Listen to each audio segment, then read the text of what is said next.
Now turn to Part 1. Part 1. You will hear part of a conversation between a customer and the owner of an IT store. First, you have some time to look at questions 1 to 8.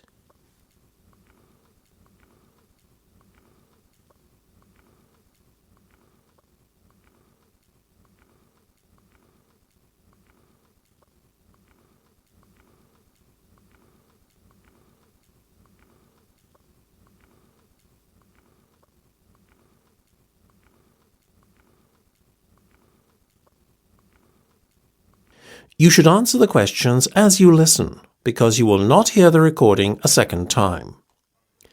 Listen carefully and answer questions 1 to 8. So, before we go any further, can we just confirm what has been agreed so far, as it's starting to get a little complicated? Certainly. Tell you what, why don't I start to make out the invoice? Should I address it to you personally, or is there a business name you'd like me to use? We trade under the name Ben and Di Enterprises. Okay. Now, as you were talking to one of my sales reps to start with, I'm going to put him down as the contact on the invoice. That way, he'll get the commission on this sale, you see. His name was Rowan Laver, is that right? Rather peculiar name, but a lovely man. You almost got it. It's Rome, as in the city, and Laver, Laver. Your order number is 6589B521. You're paying in full, is that right? Yes. Okay. Today's the 4th of April, so we'll put a due date of the 10th on there. Now, do you remember your order details? Yes. First there was the filing cabinets. Of course, for a rate of £15 each. Didn't you order print paper as well? Yes, we're taking 20 glossy photo paper bundles. What's the unit price again? It works out at £20 per bundle and £400 in total. And Rome said we could do a deal on the software packages, isn't that right? Yes. Seeing as you bought 5 at once, we'll reduce the unit price to £100 from £120, leaving us with a total amount of £500. I needn't remind you that there is an additional fixed charge totalling £40 specifically for the software installation. Of course. So, getting to a total figure then including sales tax, 16% VAT is added on. That gives us £1,160 by my reckoning. By VAT, do you mean sales tax? Isn't that 10%? It's 25% on some products and 10% on others. We work out an aggregate figure and apply it to all goods sold. In this case, it was 16%, as I've mentioned. Fair enough. Before listening to the rest of the conversation, you have some time to look at questions 9 to 10.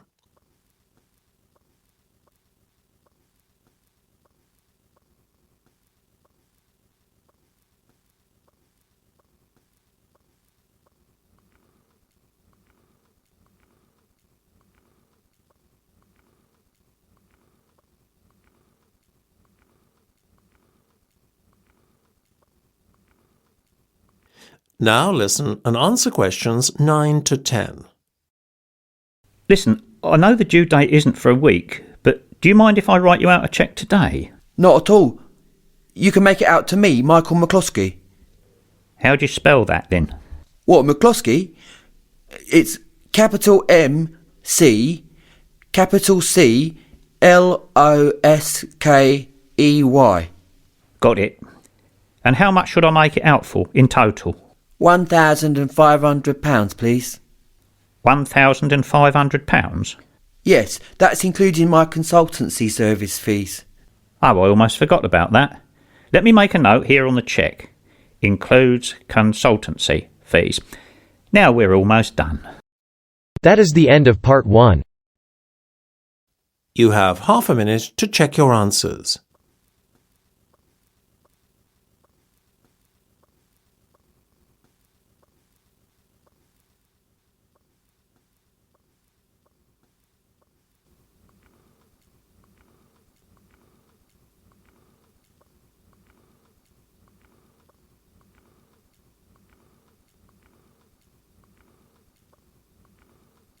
Now turn to Part 2. Part 2. You will hear a tour guide talking to her tour group. First, you will have time to look at questions 11 to 16.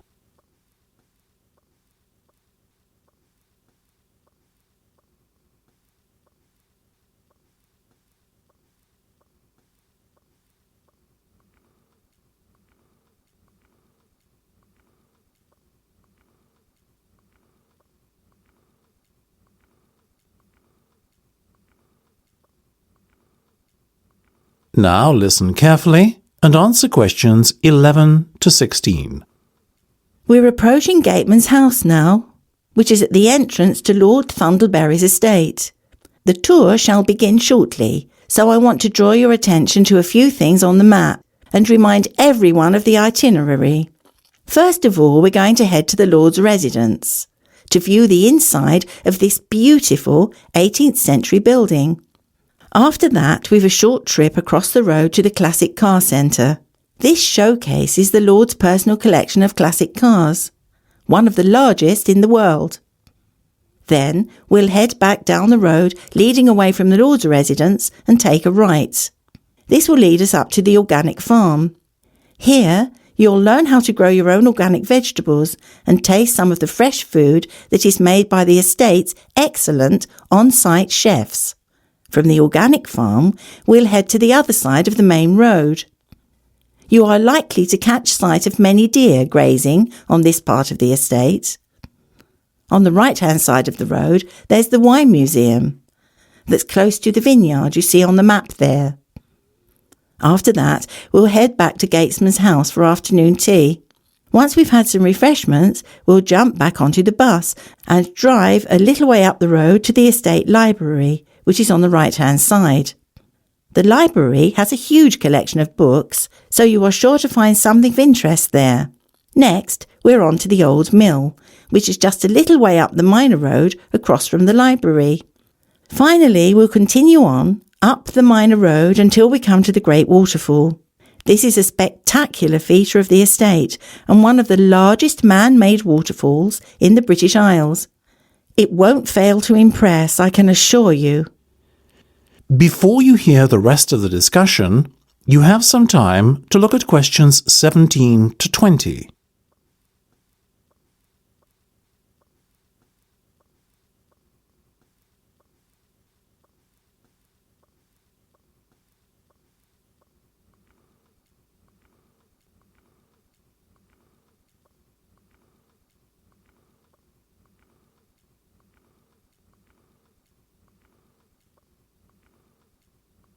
Now listen and answer questions 17 to 20.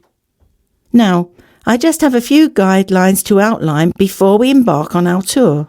First of all, please bear in mind that this is the private residence of the Lord, and it is a privilege to be shown around the estate. The estate is only open for pre-arranged visits. I would ask all of you to be on the best possible conduct and keep noise levels down in consideration of the people who live and work here. This is, after all, a fully functional estate and the main residency of Lord Thundleberry himself. Please refrain from wandering away from the main tour party. Areas of the estate which have restricted access should not be trespassed under any circumstances. If anyone fails to observe these rules, our tour group could be evicted immediately. Finally, it will be some time before we return to the Gatesman's house for afternoon tea. So I suggest we set aside a half hour or so to enjoy the packed lunch that the tour organiser provided in the Rose Gardens outside the Lord's residence at around midday. OK, if no one has any questions, shall we proceed? That is the end of Part 2. You have half a minute to check your answers.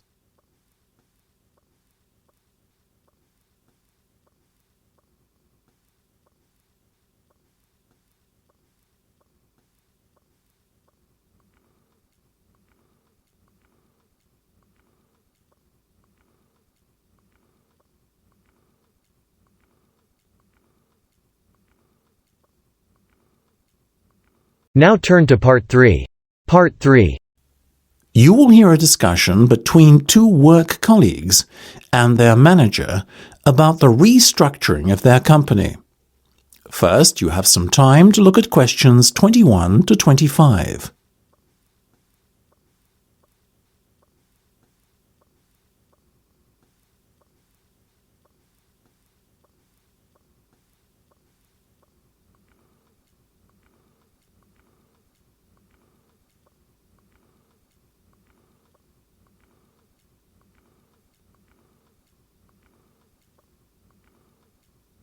Now listen carefully and answer questions 21 to 25. Come in, both of you. I believe you wanted to talk to me about something, is that right? Yes. Basically, all the staff are concerned about what the restructuring of the company is going to mean for them. None more so than myself and Nam, as we are the newest members.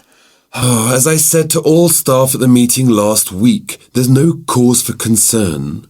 There will be no compulsory redundancies. All redundancies will be on a voluntary basis.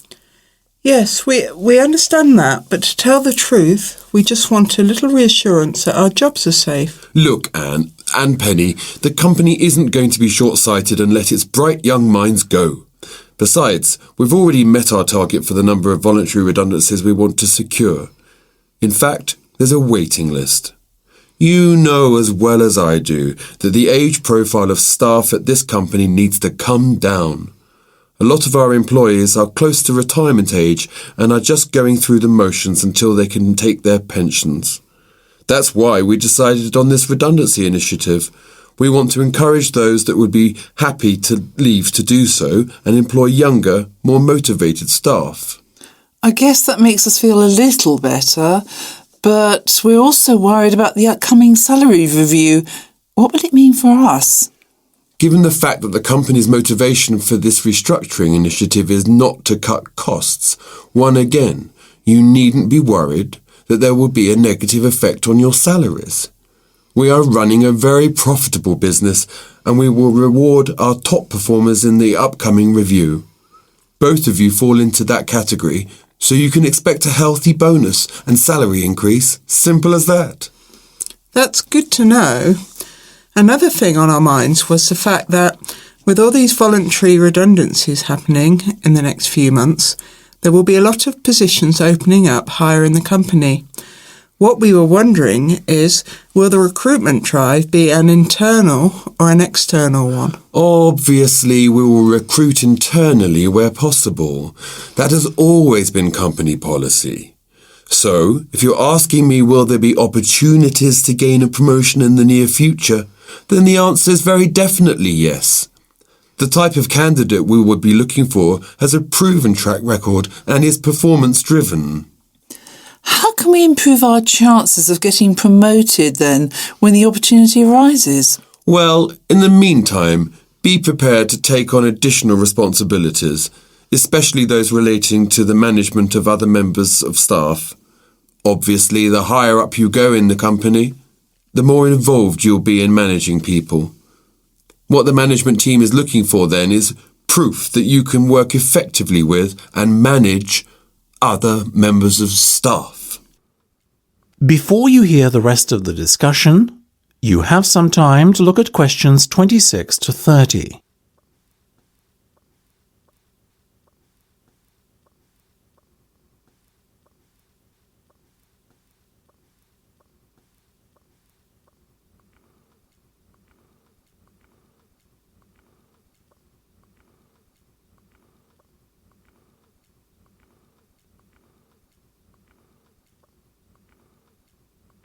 Now listen and answer questions 26 to 30.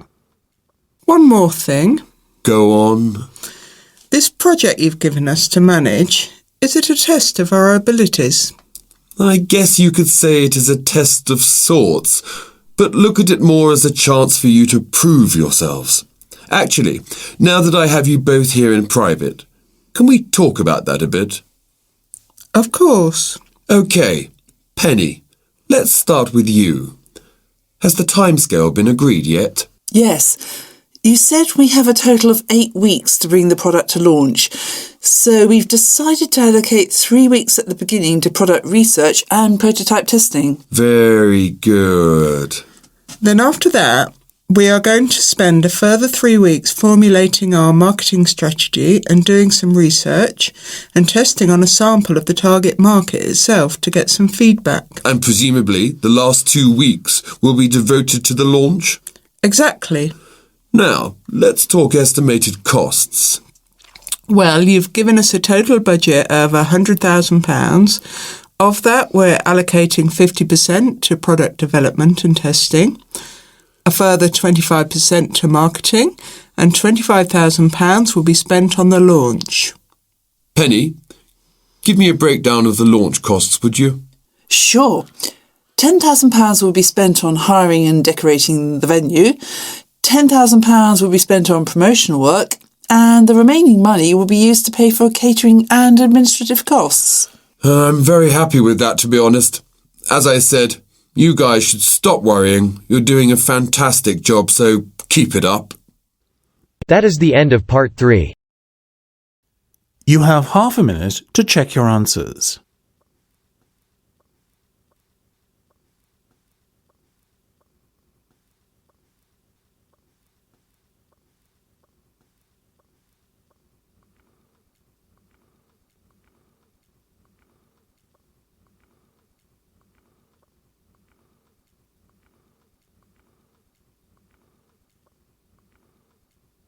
Now turn to part 4.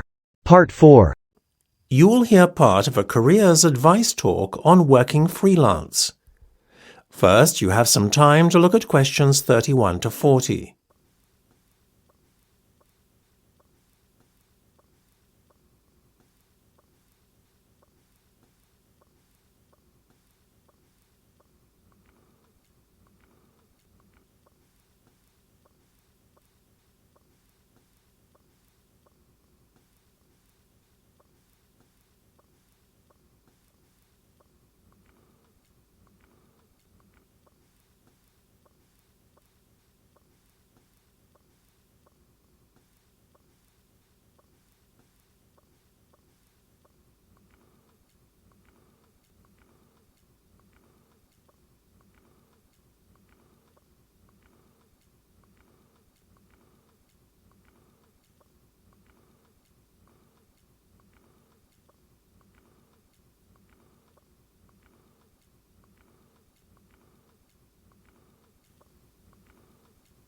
Now listen carefully and answer questions 31 to 40.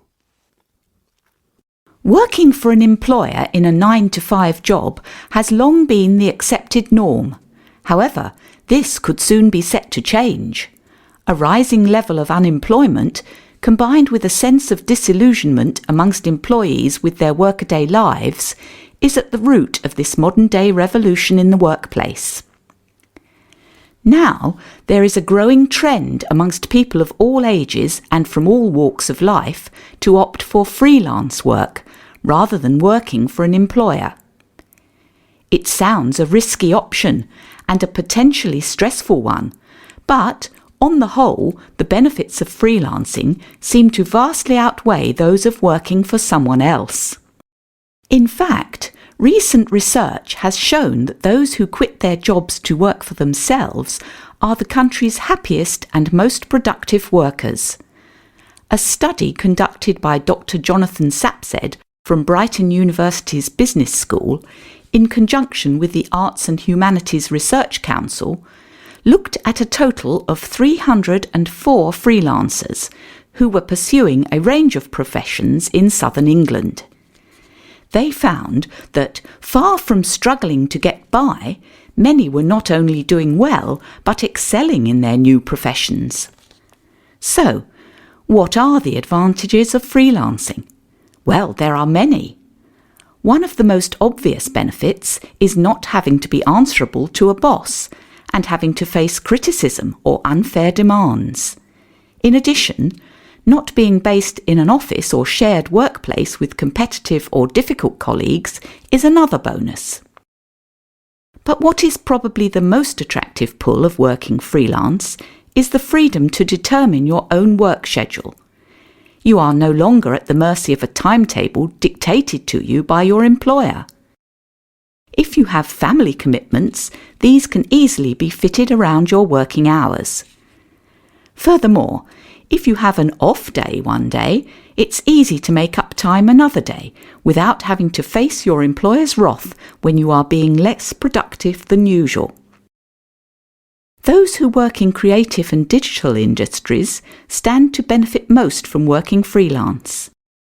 In these fields, workers are at liberty to choose their ideal working location, as they are not restricted to working in a set place. It really is an ideal lifestyle that many would aspire to if they were more aware of the options available to them. Lastly, to add to an already convincing list of benefits from doing freelance work, there is the financial reward. Freelancers typically work a 38-hour week and earn a median wage of £43,000, well above the national average of £25,000, and are happier than other workers. It seems that people are now catching on to the myriad benefits that come with working as a freelancer. Currently, there are about 31 million people in work in Britain, and already 4.6 million are self-employed, thereby displaying the vitality of the freelance economy.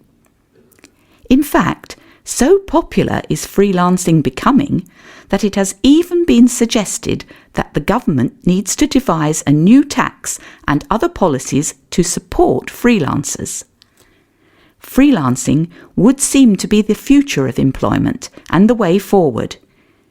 It is certainly well worth considering freelancing if you are doubtful about committing to working in a structured environment and would like more freedom and autonomy in your work. That is the end of part 4. You now have half a minute to check your answers.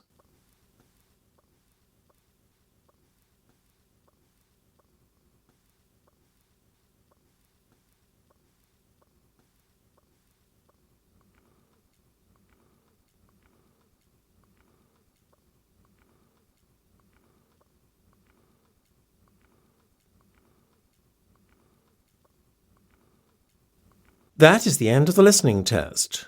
You now have 10 minutes to transfer your answers to the listening answer sheet.